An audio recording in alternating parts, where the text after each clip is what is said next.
আমরা সবাই উন্নতি চাই, উন্নতি চাই, উন্নতি করতে হবে বলে বলে পাগল হয়ে যাই, কিন্তু সেই উন্নতি করার আগে যে ধাপটি রয়েছে সেখানে কেউ নজর দেয় না। সেই উন্নতি করবার আগে শিখতে হবে সংকটে কিভাবে হাসতে হয়, অন্যায়ে চুপ থাকতে হয়, আর নিজের কষ্ট নিজেই গিলে ফেলতে হয়।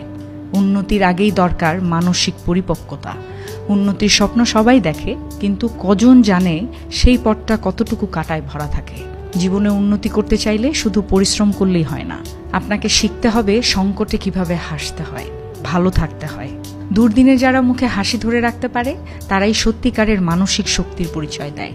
শিখতে হবে অন্যায় দেখেও চুপ থাকতে হয় কিভাবে, কারণ সব যুদ্ধে আপনার অংশ নেওয়াটা দরকারি নয়।